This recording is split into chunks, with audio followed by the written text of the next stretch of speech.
And friends, our scripture lesson this week is taken from the Gospel according to Mark, chapter 6, verses 14 through 29. King Herod heard of it, for Jesus' name had become known. Some were saying, John the Baptizer has been raised from the dead, and for this reason these powers are at work in him.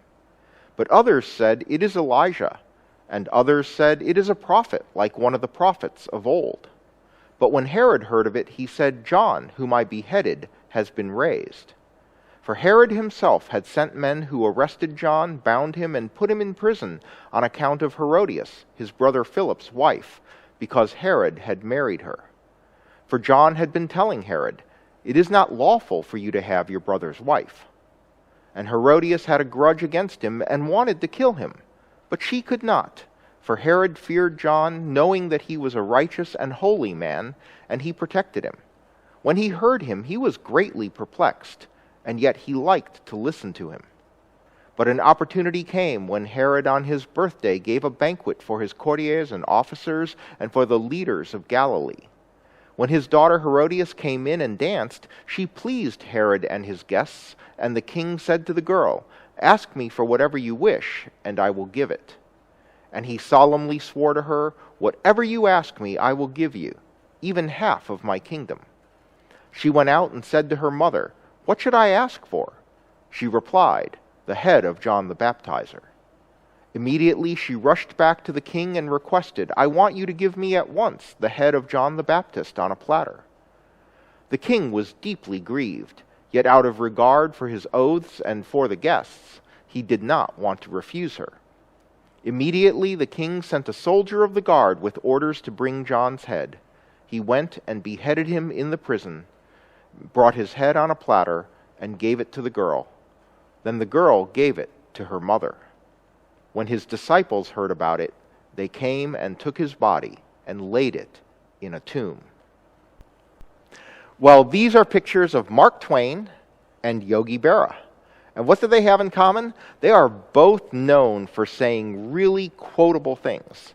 And in fact, they're so known for saying quotable things that one of the things that often happens is that people attribute quotes to them that they didn't actually say. In fact, Yogi Berra is rumored to have said at one point, I didn't say everything I said. Now, I bring this up because one of my favorite quotes is attributed to Mark Twain, but I have to admit that I actually believe that Mark Twain never said it. And it's this. Good decisions come from experience. Experience comes from making bad decisions. Now, does this have to be our own decisions? I think that's one of the questions here. I mean, I think we know the truth of this, right?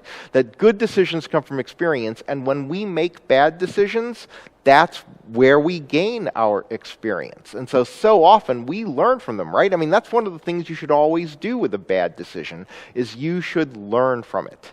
But I'm also hoping that it doesn't always have to be our own bad decision. All right, I'm hoping that we can learn from the bad decisions of others. In fact, I think that's what all of us who are maybe a little older than some of you hope to be able to do. We hope that we can, tell the stories, impart the experience that we gained from bad decisions we made, and help persons who are younger than us not repeat those bad decisions. That's the hope of every parent, right? That your children would not repeat your bad decisions, but rather that you could somehow teach them to avoid the bad decisions you made and have them learn from the experience that you were able to impart to them. Now, our story this week is the story of a really bad decision. And I'm hoping that we can break this story down, analyze it, just go step by step along this really bad decision and learn some lessons that would help us make better decisions. See, it begins with Herod full of regret over this decision that he had made. And this is a very unusual way the story is told because it's told as a retrospective. Usually the Gospels present the stories in, seemingly real time, just happening as the story unfolds. But this story has a look back. It begins with Herod hearing about the wonderful things that Jesus is doing, these deeds of power that Jesus is doing. And it's causing people to wonder, who is this Jesus and where is he getting this power from? And there are all kinds of answers to this question. People who think that he's Elijah or one of the prophets. And Herod hears of Jesus' story, and he's thinking to what he had done to John the Baptist. And he says, no, John, whom I beheaded, has been raised. He's clearly regretting the decision that he made. And that regret is something that we would like to avoid. And that's one of the great benefits of good decisions, is that good decisions don't leave regrets. I mean, good decisions don't always work out, right? I mean, you can have a good decision. You can work on the best available data. You can have the best judgment. You can have the right motivations, and it might still not work out. But when a good decision doesn't work out, you still sleep well at night because you know that you had made the right decision. I mean, sometimes people make really bad decisions and they still get a good outcome, but we just call that being lucky. But if you consistently have a good decision process, then not only will your decisions work out more often than not, no matter what happens, you won't be left with regret. So as we look through this decision, let's look at where it goes wrong. It begins with the background of the situation, which is that Herod had married his brother's wife. Now, his brother hadn't died. What happened was Herod fell in love with his sister-in-law, and he convinced her to divorce his brother. Now, this was actually something that was only permissible under Roman law. It was not permissible under Jewish law for a woman to divorce her husband. But under Roman law, she could. Under Roman law, women actually had more rights than they did under Jewish law. And so he convinces her to divorce his brother, and then he goes ahead and marries her. And under the Jewish scriptures, this is a problem on many levels. And John is calling him out on it. John is saying, you should not have done this. But Herod doesn't want to hear it. And that's one of the ingredients in a bad decision. It's when we don't have the willingness to face hard truths that we are led on the path to a bad decision. Hard truths come in many different forms. Sometimes it is a moral truth. Often it's simply data, and we need to face the facts. When the facts are in front of us, when the data is in front of us, we ignore it at our peril. And we're seeing it a lot in our society today, right? There are so many instances where the facts are clear, and people are simply choosing to ignore them because they don't like them. But ignoring facts that you don't like, ignoring truths that you don't like, that's really a huge step toward making an awful decision. There's another factor here, which is that Herod liked John and respected him. It says Herod feared John, knowing that he was a righteous and holy man, and he protected him. When he heard him, he liked to listen to him. All right, so Herod recognizes the righteousness of John. Herod likes to listen to John, and yet he allows John to be executed at his command. Often a bad decision comes when we fail to listen to our conscience. Sometimes we just know that it's wrong and we decide to do it anyway. That's kind of the nature of what it means to be human sometimes. And it's one of the things that Jesus died for, right? To forgive us for those acts of rebellion, really is what it is. When we know that something is wrong but we do it anyway, it's an act of rebellion.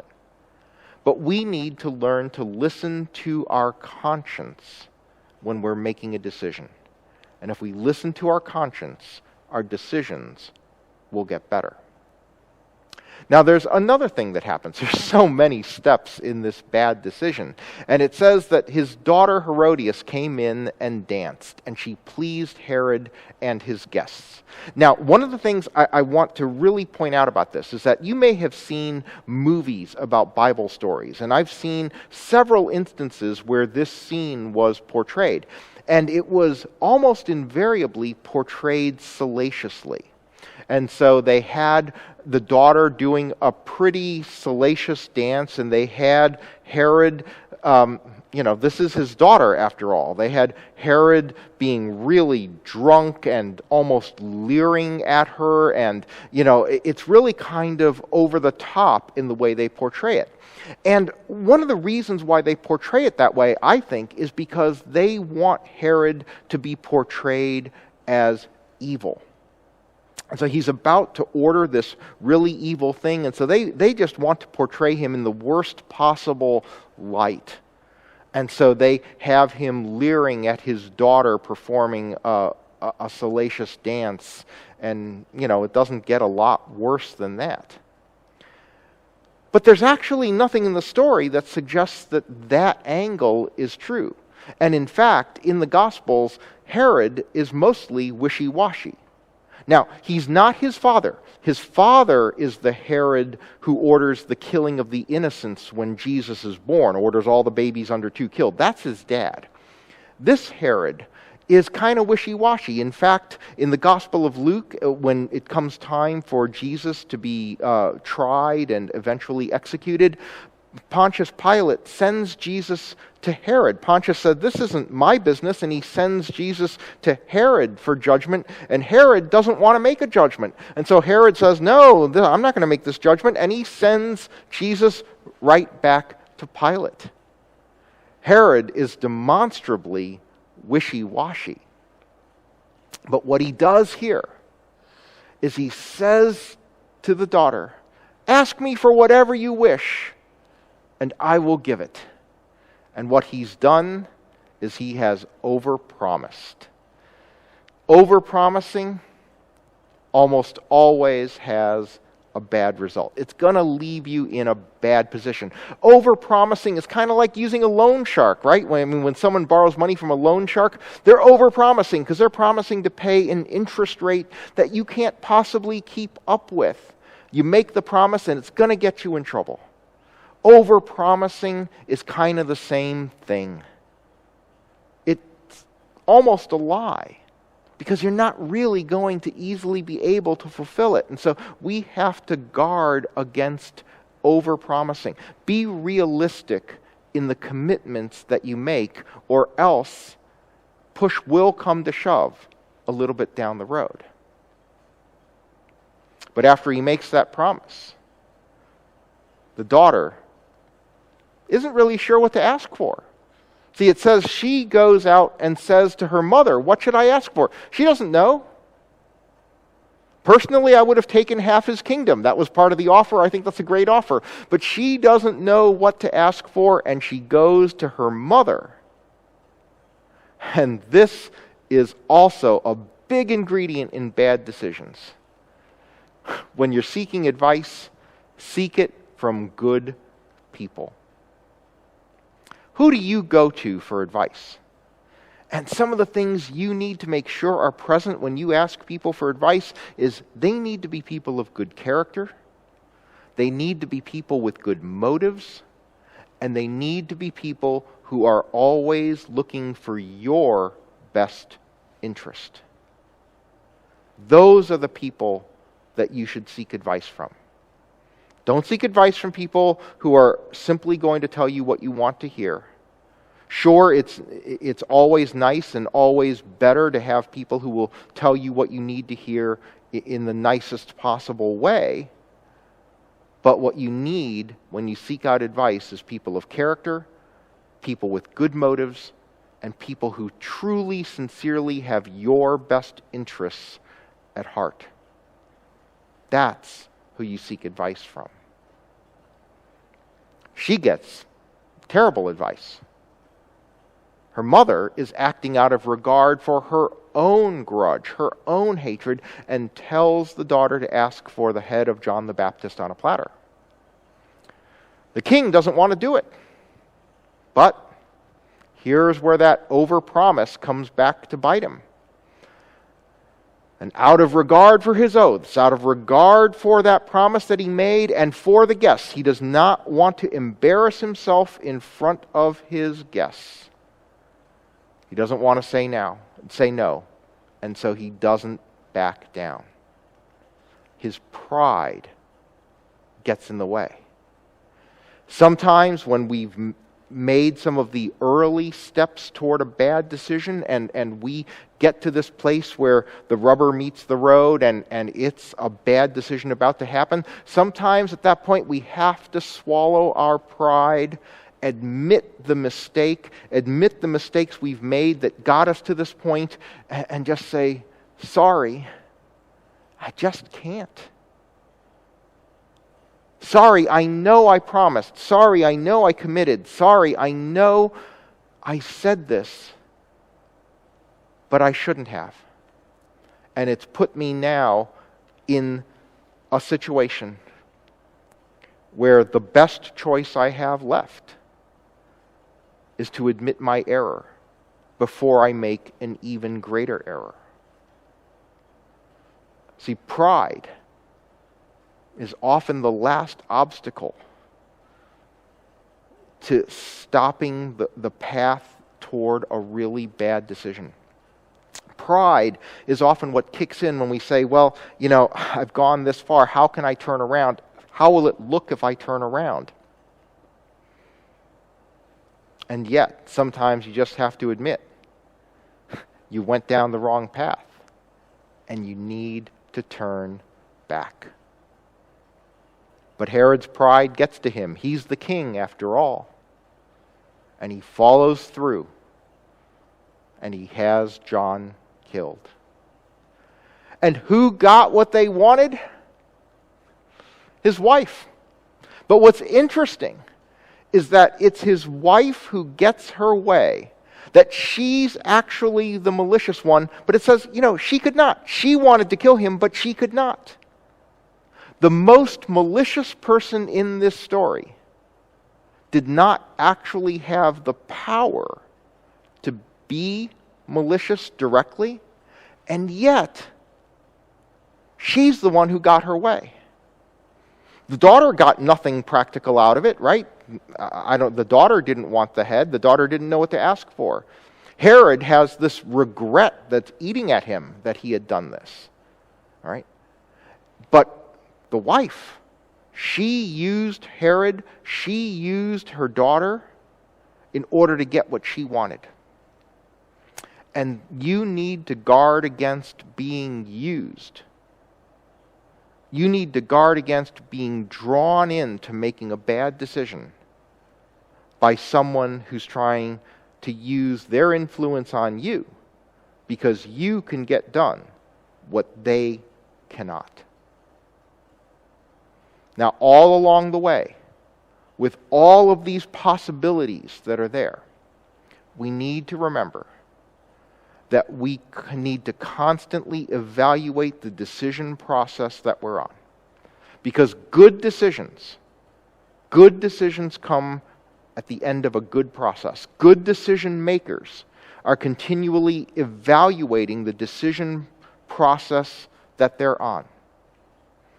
When they make a bad decision, they go back and they evaluate whether, how the decision became a bad one. Where did they go wrong? But I think one of the things that we need to remember to do is to evaluate our decision process while we're in the midst of it. Don't just do what's called a post-mortem, right? Don't just wait for a decision to go south and then go back and say, okay, it went south, what happened? All along the way, have checkpoints that ask yourself, am I on a good process as I make this important decision? And one of the things that you do hear people say is that they're going to pray about the decision as a part of their process. And that's a wonderful thing to do. But I think that a lot of people say that they're going to pray about a decision, and what they mean is they're simply going to pray to God, hey God, please show me what to do. And I think that instead, or in addition to that, our prayer process is praying about having the courage and the fortitude and the judgment to do some of the things that I've been talking about. Dear God, give me the courage to face the facts. Am I really facing the hard facts of this situation?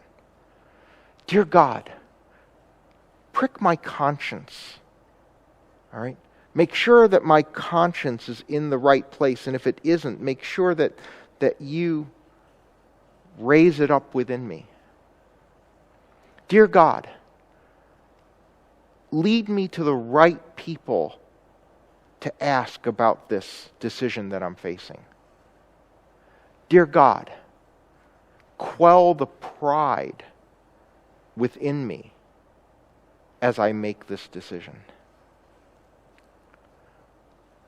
I think we need to do more than simply ask God to show us what to do.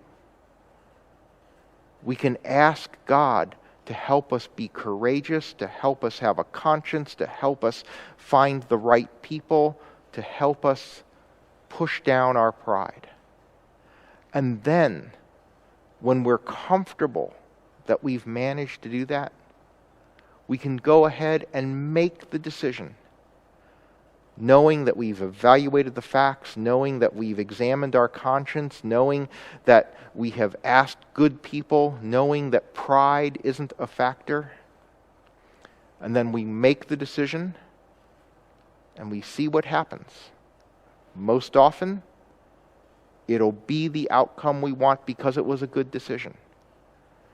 But even if it isn't, we have no regrets, because we did it the right way. Amen.